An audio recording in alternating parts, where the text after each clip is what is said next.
அனைவருக்கும் இனிய தீபாவளி நல்வாழ்த்துக்கள். தீபாவளியை முன்னிட்டு சூப்பரான 2 அதிரசம் செய்ய போறோம். வெள்ளை அதிரசம், சர்க்கரை அதிரசம் தாங்க செய்ய போறோம். அதிரசம் செய்யறதுக்காக பச்சரிசி எடுத்துக்கிறேங்க. ரேஷன் பச்சரிசி தாங்க இது. இதை நல்லா புடைச்சிட்டு சுத்தம் பண்ணிட்டு ஊற வச்சுக்கலாம். நம்ம ரேஷன் பச்சரிசி எடுத்துக்கிறதுனால தூசு மண்ணெல்லாம் அதிகமாக இருக்குது. இதை சுத்தமாக க்ளீன் பண்ணிவிட்டு நல்லா ஒரு 6-7 வாட்டி தண்ணியில் நல்லா அலசிட்டு 7 மணி நேரம் நல்லா ஊற வச்சு எடுத்துக்கலாங்க. 7 மணி நேரம் ஊறிடுச்சு. இப்போது தண்ணி வடிக்கிற கூடையில் நான் கொட்டி வச்சுக்கிறேன் பாருங்கள். இதை வெள்ளை காட்டன் துணியை விரித்து வச்சுக்கிறேன். அதில் காய வச்சுக்கலாம். அரிசி ரொம்ப காயக்கூடாதுங்க. நல்லா பரப்பி காய வச்சுக்கோங்க. நம்ம கையில் பிடிச்சி பார்த்தோம்னா கையில் ஓட்டுற அளவுக்கு காயணும். எல்லா அரிசியுமே இந்த துணியில் சேர்த்து நல்லா காய வச்சுக்கலாம். 10 நிமிஷம் காஞ்சா போதும். வீடியோவை ஸ்கிப் பண்ணாமல் பாருங்கள். அப்போ தான் நான் சொல்கிற சின்ன சின்ன டிப்ஸ் எல்லாம் உங்களுக்கு தெரியும். நான் செய்கிற மாதிரி அதிரசம் உங்களுக்கும் கிடைக்கும். கையில் பிடிச்சி பார்த்தோம்னா அரிசி கொஞ்சம் கையில் 1-2 நிற்கணும். அந்த அளவுக்கு காஞ்சா போதும். பாருங்கள், இந்த பதத்துக்கு நல்லா காய வச்சுக்கணும். அரிசியெல்லாம் எடுத்துன்னு போயிட்டு ரைஸ் மில் எடுத்துன்னு போய் கொடுத்து அரைச்சிக்கலாம். நான் 2 கிலோ அரிசி தாங்க செய்கிறேன். அதனால ரைஸ் மில்லில் கொடுத்து அரைச்சிக்கிறேன். நீங்கள் கொஞ்சமாக செய்கிறதா இருந்தால் மிக்சியில் கூட அரைச்சிட்டு சலிச்சிட்டு செய்யலாம். மாவெல்லாம் பாருங்கள், இந்த அளவுக்கு நல்லா நைஸாக அரைச்சிக்கணும். மாவை அரைச்ச உடனே இந்த மாதிரி கை வச்சு மாவை நல்லா அமுத்தி விட்டுக்கோங்க. அப்படி இல்லைன்னா ஈரம் காஞ்சிச்சுன்னா அதிரசம் நல்லா வராது. இந்த மாதிரி அமுத்தி விட்டு மூடி போட்டு வீட்டுக்கு எடுத்துன்னு போய் அதிரசம் செய்யலாம் வாங்க. இது மாதிரி ஒரு பெரிய அகலமான கடாய் வச்சுக்கிறேன். அடிகனமான கடாயை வச்சுக்கோங்க. போய் எள்ளை வறுத்துக்கலாம். எள்ளை நம்ம வறுத்து செஞ்சால் தான் எண்ணெயில் போட்டு பொரிக்கும் போது எள்ளு வெடிக்காமல் இருக்கும். இல்லைனா எள்ளு வெடித்து மேலெல்லாம் தெரிச்சு விடும். எள்ளு ஆப்ஷனல் தான். உங்களுக்கு தேவைப்பட்டால் சேர்த்துக்கோங்க, இல்லைனா சேர்க்காம கூட செய்யலாம். எங்களுக்கு எள்ளு சேர்த்து செஞ்சால் ரொம்ப பிடிக்கும், அதனால செய்கிறேன். பாருங்கள், எள்ளெல்லாம் எந்த அளவுக்கு நல்லா வெடிக்குது. இந்த அளவுக்கு நல்லா வெடிச்ச பின்னாடி தான் நம்ம எடுத்துக்கணும். நல்லா பொன்னிறமாக வரணுங்க. 1 கிலோ வெள்ளை அதிரசம், 1 கிலோ சர்க்கரை அதிரசம் செய்கிறேன். 1 கிலோ அதிரசத்துக்கு 3/4 கிலோ வெல்லம் எடுத்துக்கிறேன். அதுக்கு 1 கிளாஸ் தண்ணி சேர்த்துக்கோங்க. தண்ணி அதிகமாக சேர்த்துட்டிங்கன்னா பாகுபதம் வரத்துக்கு ரொம்ப லேட் ஆகும். அதனால கொஞ்சமாக தண்ணி சேர்த்துக்கோங்க. தண்ணி சேர்த்துட்டு நல்லா மிக்ஸ் பண்ணினே இருக்கலாம். பாகுப்பதம் வரும்போது வெல்லம் நல்லா மணமாக வாசனையாக இருக்குங்க. அதுதாங்க நம்மளுக்கு பதம். பக்கத்துலேயே ஒரு சின்ன தட்டு வச்சுக்கலாம். அதில் தண்ணி ஊற்றி வச்சுக்கிறேன். இப்போ பாகுப்பதம் வந்துச்சான்னு பார்க்கலாம். வரல பாருங்கள், கையில் எடுக்கிறதுக்கே வரல. அப்போ இன்னும் கொஞ்சம் நேரம் ஆகும்.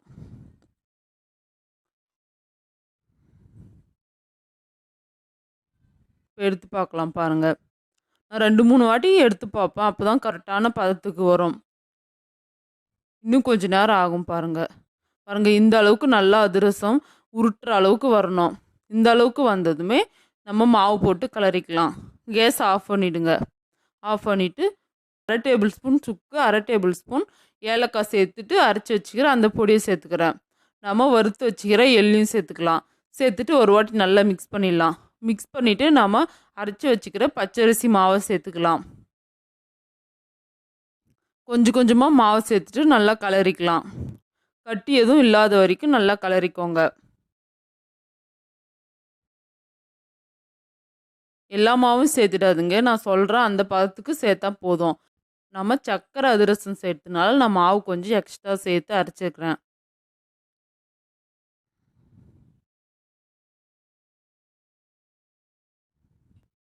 ஒரு சிலர் ரேஷன் அரிசியை யாரும் வாங்க மாட்டாங்க. இந்த மாதிரி வாங்கி செஞ்சு சாப்பிட்டு பாருங்கள், ரொம்ப நல்லாயிருக்கும்.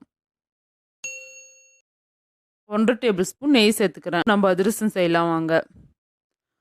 ஒரு பிளாஸ்டிக் கவர் வச்சுக்கணும் பாருங்கள். இதில் எந்த அளவுக்கு உங்களுக்கு அதிரசம் தேவையோ அந்த அளவுக்கு எடுத்து வச்சுக்கோங்க மாவை. மாவை எடுத்து வச்சுட்டு மேலே ஒரு பிளாஸ்டிக் கவர் போட்டு இந்த மாதிரி ஒரு பாக்ஸ் வச்சு அமுத்துனீங்கன்னா அழகாக ரவுண்டாக வந்துடும். பாருங்கள், இந்த அளவுக்கு ரொம்ப மெலிசாகவும் இல்லாமல் ரொம்ப மொத்தமாகவும் இல்லாமல் இந்த அளவுக்கு இருந்தால் போதும். கடாயில் எண்ணெய் காய வச்சுட்டேன். இப்போ அதிரசத்தை போட்டுக்கலாம். எண்ணெய் ரொம்ப காயக்கூடாதுங்க. மிதமான சூட்டில் தான் இருக்கணும். எண்ணெய் ரொம்ப காஞ்சிடுச்சுன்னா அதிரசம் பிரிஞ்சு போயிடும். மிதமான சூட்டில் இருந்தால் தான் உள்ளே நல்லா வெந்து சாஃப்டாக வரும் நம்மளுக்கு அதிரசம். நீங்கள் இப்போ தான் புதுசாக அதிரசம் செய்கிறதா இருந்தால் ஒரு அதிரசமாக போட்டு செய்யலாம். நான் இதுக்கு முன்னாடியே நான் செஞ்சுக்கிறதுனால நான் 3-4 அதிரசமாக போட்டு எடுத்துக்கிறேன். இந்த மாதிரி அதிரசம் பொன்னிறமாக வந்ததும் 2 கரண்டி வச்சு இந்த மாதிரி அழுத்தி எடுத்துக்கோங்க. எக்ஸ்ட்ரா இருக்கிற ஆயிலெல்லாம் இந்த மாதிரி புழிஞ்சிடலாம். ரொம்ப ஆயில புளிய தேவையில்ல. பாதி அளவுக்கு புளிஞ்சா போதும். ஏன்னா நம்ம 1 மாசம், 2 மாசம் கூட வச்சு சாப்பிடலாம். இந்த அதிரசம் கெட்டே போகாது. அதனால எண்ணெய் கொஞ்சம் இருந்தா ஒண்ணும் பிரச்சனை இல்ல. இதே மாரி எல்லா அதிரசமும் ரெடி பண்ணி எடுத்துக்கலாம். பாருங்க சூப்பரான வெள்ள அதிரசம் நான் செஞ்சுட்டேன். பாருங்க எப்படி இருக்குதுன்னு. நான் சொன்ன அளவுகள நீங்களும் அதே மாரி ட்ரை பண்ணி பாருங்க. ரொம்ப நல்லா வரும். இப்போ சர்க்கரை அதிரசம் எப்படி செய்றேன்னு பார்க்கலாம் வாங்க. சர்க்கரை அதிரசம் செய்றதுக்காக எள்ளு சேர்த்துக்கிறேங்க. 100 கிராம் எள்ளு இது. இதே மாரி எள்ளு நல்லா பொரிஞ்சு வர வரைக்கும் நல்லா பொரிச்சுக்கலாம். வெள்ள அதிரசத்துக்கு எந்த அளவு எடுத்தோமோ, அதே அளவு தாங்க சர்க்கரை அதிரசத்துக்கும் எடுத்துக்கணும். 1 கிலோ அரிசிக்கு 3/4 கிலோ சர்க்கரை சேர்த்துக்கோங்க. அதில 1 கிளாஸ் தண்ணி சேர்த்துக்கோங்க. சேர்த்துட்டு நல்லா மிக்ஸ் பண்ணிக்கலாம். கைவிடாம இந்த மாரி மிக்ஸ் பண்ணினே இருங்க. நல்லா அடிகனமான பாத்திரம் வச்சு கலருங்க. அப்பதான் கீழ அடி பிடிக்காம நல்லா வரும். வெள்ள அதிரசம் செய்யும்போது எந்த பதம் வந்துச்சோ, அதே பதம் தாங்க இதுக்கும் வரணும். பாகு பதம் வரும்போது நல்லா மணமா இருக்கும் நம்மளுடைய சர்க்கரை பாகு. இப்போ பாகு பதம் வந்துருச்சான்னு செக் பண்ணி பார்க்கலாம். அதே மாரி ஒரு கிண்ணத்துல தண்ணி வச்சுக்கிறேன். அந்த தண்ணியில கொஞ்சமா பாகு பதத்த சேர்த்துக்கலாம். சேர்த்துட்டு கையில எடுத்து உருட்டி பார்த்தீங்கன்னா, அதே மாரி உருண்டு வந்ததும் நம்ம மாவு கொட்டி கிளறிக்கலாம். நம்ம வறுத்து வச்சுக்கிற எள்ளு சேர்த்துக்கிறேன். எள்ளு சேர்த்துட்டு நல்லா மிக்ஸ் பண்ணிக்கலாம். பாருங்க இந்த அளவுக்கு நல்லா உருண்டு வரணும். 1 டேபிள் ஸ்பூன் சுக்கு, 1/2 டேபிள் ஸ்பூன் ஏலக்காய் சேர்த்துக்கிறேன். சேர்த்துட்டு நல்லா மிக்ஸ் பண்ணிக்கலாம். மிக்ஸ் பண்ணிவிட்டு நம்ம ரெடி பண்ணி வச்சுக்கிற பச்சரிசி மாவை சேர்த்துக்கலாம். மாவை சேர்த்துட்டு நல்லா கிளறிக்கலாம்.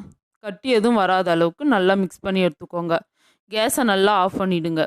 களி கிண்டுற மாதிரி நல்லா மிக்ஸ் பண்ணி கிண்டிக்கோங்க. இந்த அளவுக்கு நல்லா கிண்டினதும் 1/2 டேபிள் ஸ்பூன் நெய் சேர்த்துக்கிறேன். நெய் சேர்த்து செய்யும்போது நல்லா மணமாக இருக்கும். வெள்ள அதிரசம் செஞ்ச மாதிரியே அதே மாதிரி செஞ்சுக்கோங்க. கீழே ஒரு பிளாஸ்டிக் பேப்பர் போட்டுட்டு எந்த சைஸ்க்கு சர்க்கரை அதிரசம் தேவையோ அந்த அளவுக்கு மாவு எடுத்து கொஞ்சமாக வச்சுட்டு மேலே ஒரு பிளாஸ்டிக் கவர் போட்டு பாக்ஸ் வச்சு அழுத்துனீங்கன்னா அழகாக ரவுண்டாக வந்துடும். இதுவும் ரொம்ப மெலிசாக இல்லாமல் ரொம்ப மொத்தமாகவும் இல்லாமல் ஒரு மீடியமான பீஸாக தட்டிக்கோங்க. நீங்கள் வாழையில வச்சு கூட தட்டிக்கலாம். இப்போ எண்ணெயில் போட்டு பொரிச்சிடலாம். இதுக்கும் ரொம்ப சூடாக இருக்கக்கூடாது. ஆயில் மிதமான சூட்டில் இருந்தால் தான் ரொம்ப நல்லாயிருக்கும். இந்த வீடியோ உங்களுக்கு பிடிச்சிருந்தா லைக் பண்ணுங்கள், ஷேர் பண்ணுங்கள், கமெண்ட் பண்ணுங்கள், மறக்காமல் சப்ஸ்கிரைப் பண்ணுங்கள், பெல் பட்டனை கிளிக் பண்ணுங்கள். அடுத்த வீடியோவில் பார்க்கலாம்.